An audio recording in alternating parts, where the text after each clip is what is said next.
हिंदी कहानी भाग 10 में हम आज आप सभी को सुनाने वाले हैं। तोता मैना से कह रहा है कि मैं तुमको प्रतिदिन नई नई हिंदी कहानियां सुनाता हूं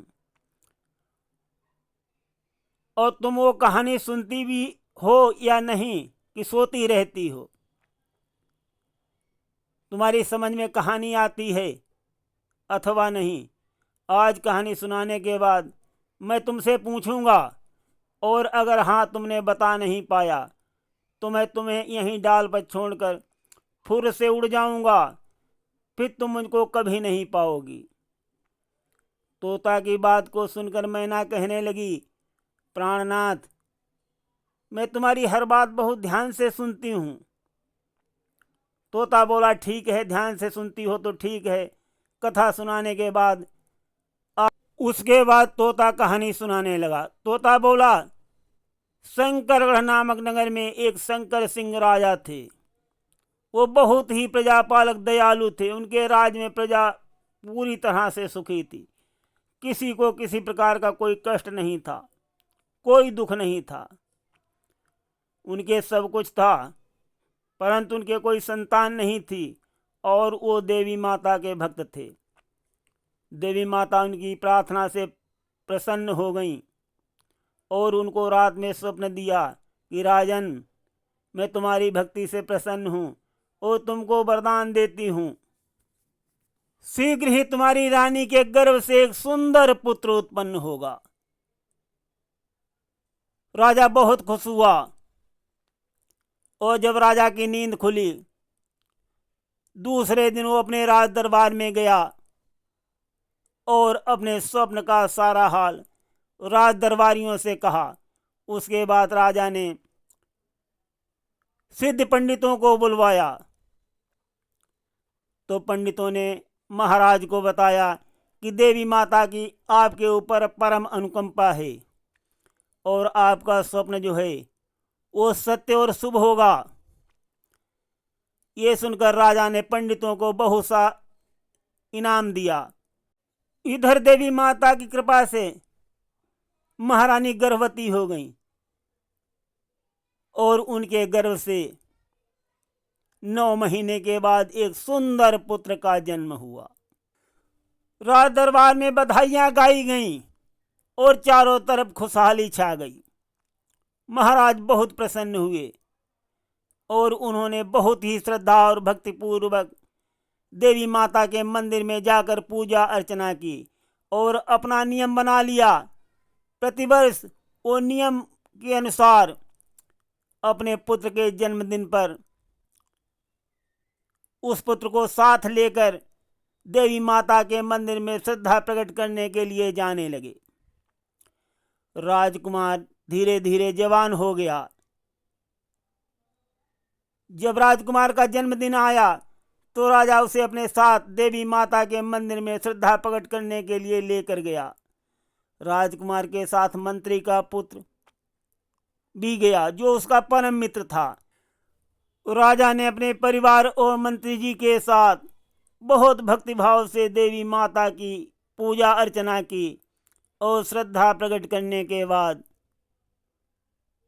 राजा और मंत्री दोनों राज दरबार को चले गए, परंतु राजकुमार और उसके साथ जो मंत्री का पुत्र था वो मंदिर के बाहर टहलने लगे।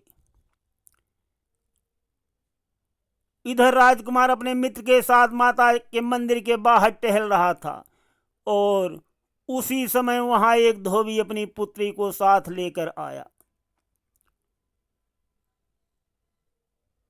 और पुत्री को मंदिर के बाहर छोड़कर माताजी के मंदिर में प्रणाम करने के लिए चला गया। धोबी की पुत्री बहुत ही सुंदर थी, बहुत खूबसूरत थी। राजकुमार ने जैसे उसको देखा तो देखता ही रह गया। वो मन ही मन उस सुंदरी पर मुग्ध हो गया।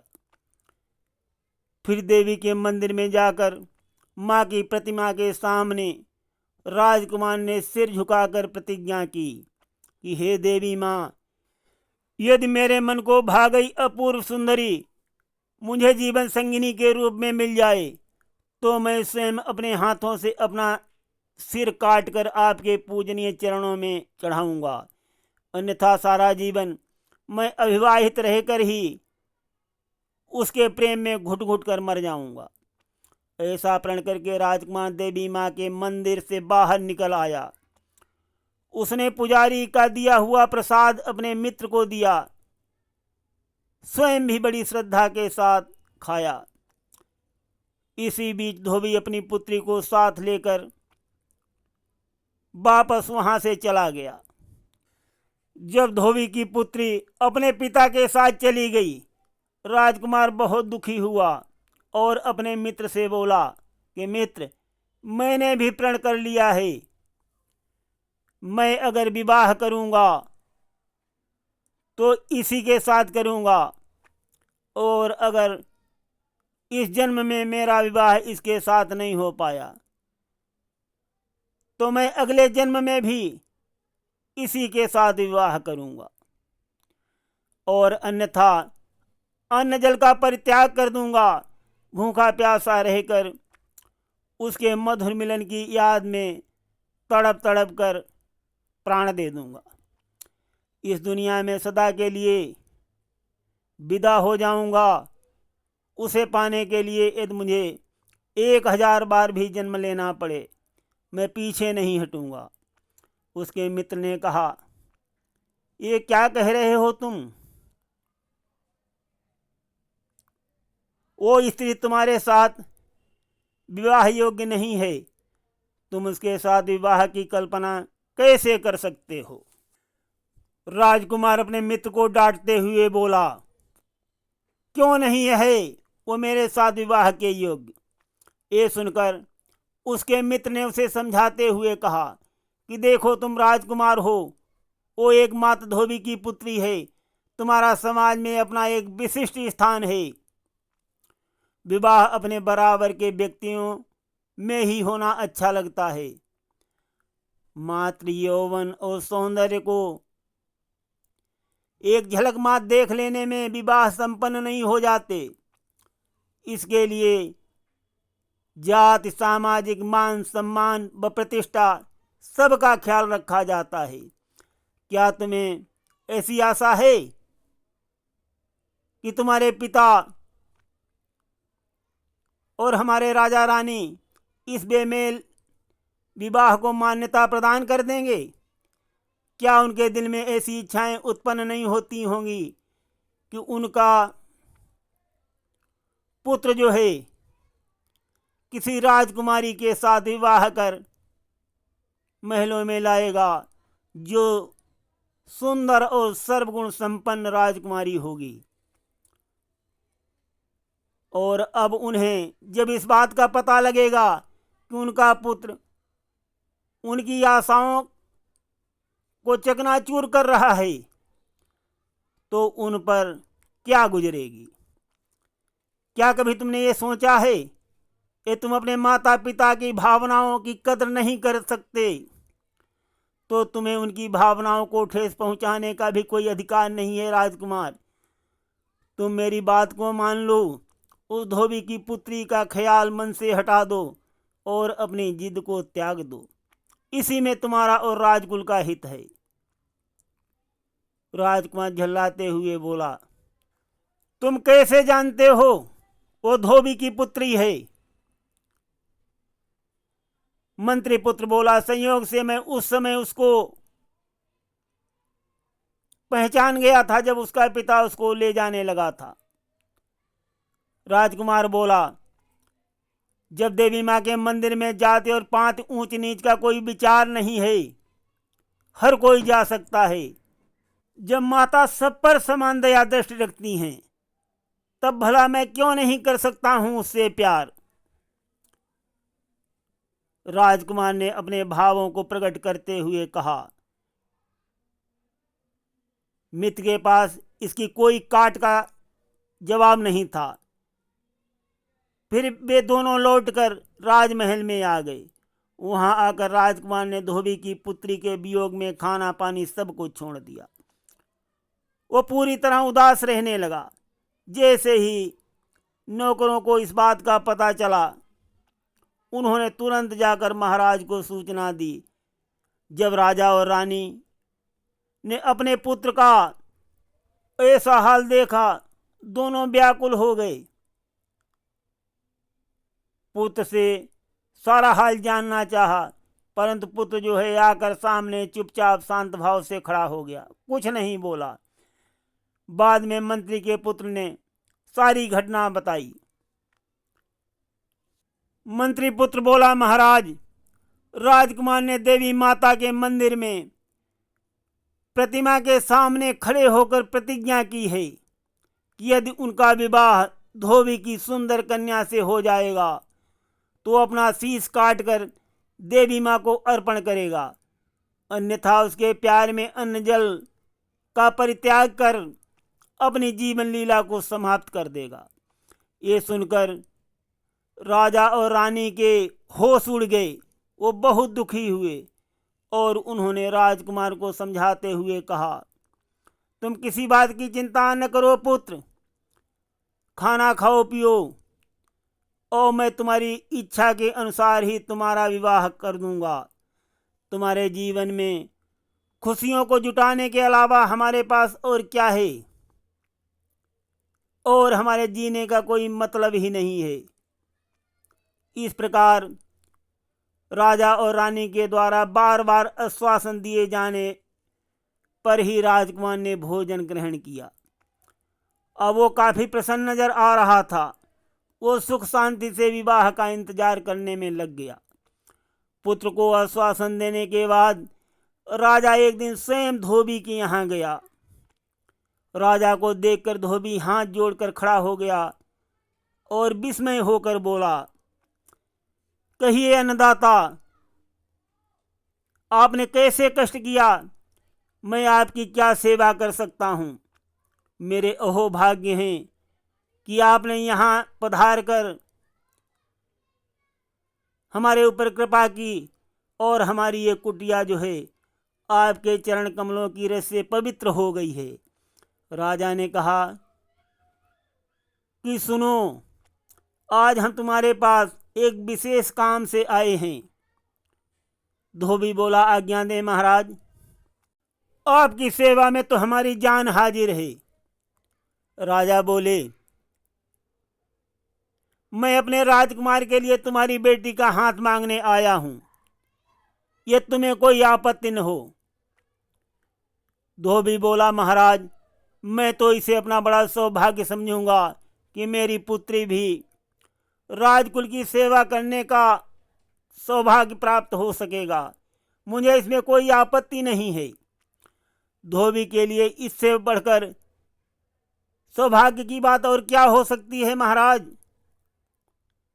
उसने खुशी खुशी राजा का प्रस्ताव जो है वो स्वीकार कर लिया।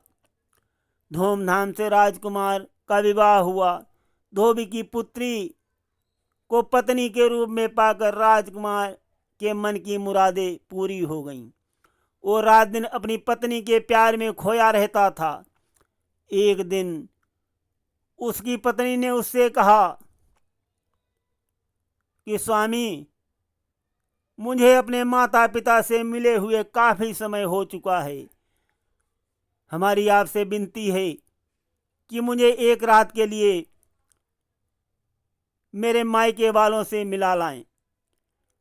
मेरे माता पिता मुझे बहुत याद करते हैं और मुझे भी उनकी बहुत याद आती है। राजकुमार ने कहा, ठीक है प्रिय, तुम तैयार हो जाओ, हम तुम्हें आज ही लेकर चलते हैं। और कुछ ही देर में दोनों तैयार होकर चल दिए। मंत्री का पुत्र भी तैयार होकर उनके साथ चलने के लिए आ गया। जब मंत्री पुत्र भी आ गया तो तीनों मिलकर राजकुमार की ससुराल को चल दिए। रास्ते में वही देवी माँ का मंदिर पड़ा जहाँ राजकुमार ने देवी माँ से जो अरदास की थी। ध्यान आ गया तो अपनी पत्नी और मंत्री पुत्र से राजकुमार बोला कि तुम लोग यहीं मंदिर के बाहर रुक जाओ और मैं मंदिर में जाकर माता के चरणों में प्रणाम करके अभी आ रहा हूँ। और राजकुमार मंदिर के अंदर चला गया। वहाँ जाकर के राजकुमार ने अपनी तलवार निकाली और देवी माँ से कहा कि माँ, मैं बहुत शर्मिंदा हूँ, मैंने अपना वचन निभाने में थोड़ा देर किया, उसके लिए मुझे क्षमा करना। और ये कहकर एक ही बार में अपना सिर काट दिया। राजकुमार का शीश कटकर देवी माता के चरणों में जाकर के गिरा। और इधर राजकुमार की पत्नी और मंत्री पुत्र दोनों राजकुमार का इंतजार कर रहे थे। जब बहुत देर हो गई तब मंत्री पुत्र राजकुमार की पत्नी से बोला कि तुम जरा यहाँ ठहरो और मैं देख करके आता हूँ कि राजकुमार को इतनी देर क्यों लग रही है। और मंत्री का पुत्र भी मंदिर के अंदर चला गया। जब मंदिर के अंदर का दृश्य देखा तो मंत्री पुत्र दंग रह गया।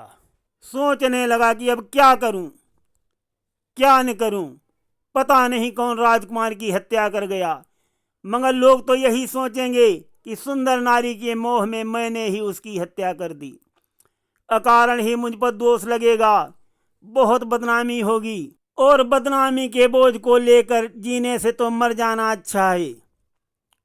उसने अपने मन में यही विचार करके निर्णय किया और तलवार खींचकर अपनी गर्दन पर ऐसा वार किया कि उसका सिर धड़ से जुदा हो गया और देवी माँ के चरणों में जाकर के गिरा। इस प्रकार झूठे कलंक से बचने के लिए उसने भी आत्महत्या कर ली। उधर जब राजकुमार और उसका मित्र दोनों काफी देर तक नहीं आए, पत्नी प्रतीक्षा करते करते व्याकुल होने लगी।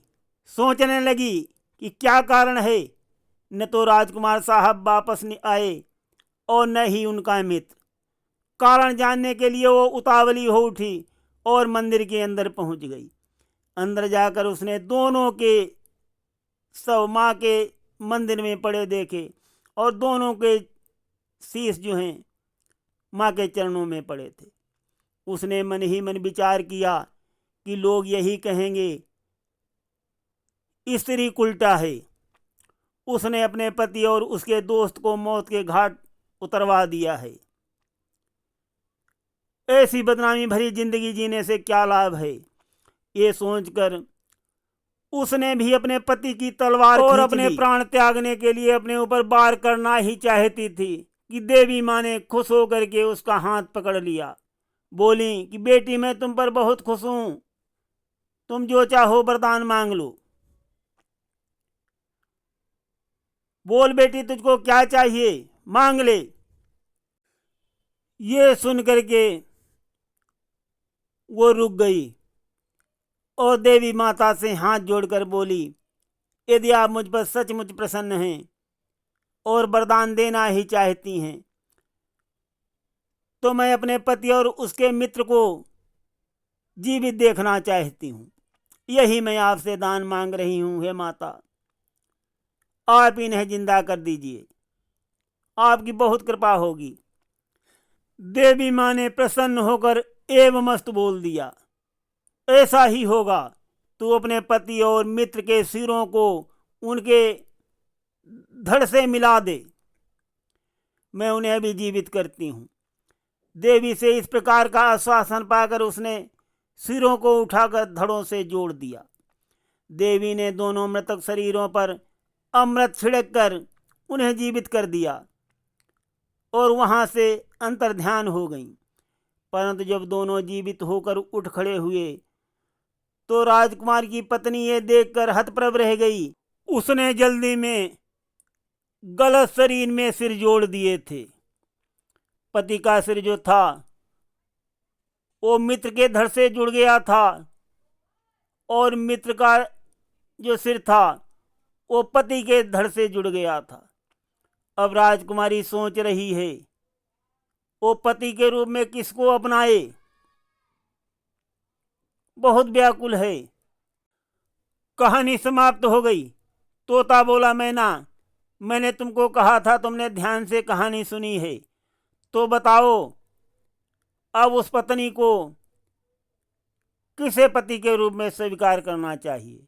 और हाँ, ये ध्यान रखना, अगर तुमने जरा सा भी गलत उत्तर दिया तो मैं तुम्हें अकेला छोड़कर यहीं उड़ जाऊंगा और फिर जीवन में तुमको दोबारा मेरे दर्शन नहीं होंगे। तो मैना तोते की बात को सुनकर कहती है, प्राणनाथ, मैंने तुम्हारी कहानी बहुत ध्यान से सुनी है, तुमको मुझसे कोई जुदा नहीं कर सकता। और रही तुम्हारी कहानी की बात तो सुनिए अपना उत्तर। पत्नी को मंत्री के पुत्र का शरीर और राजकुमार का सिर वाले को पति चुनना चाहिए, क्योंकि शरीर में मत्था ही श्रेष्ठ होता है। इसलिए उसने उसे ही अपने पति के रूप में स्वीकार किया होगा जिस शरीर में राजकुमार का सिर लगा होगा। मैना के मुख से यह फैसला सुनकर तोता बहुत खुश हुआ और मैना को गले लगा लिया। कहानी भाग 10 को हम यहीं पर विश्राम देते हैं। सुनते रहिए। धन्यवाद।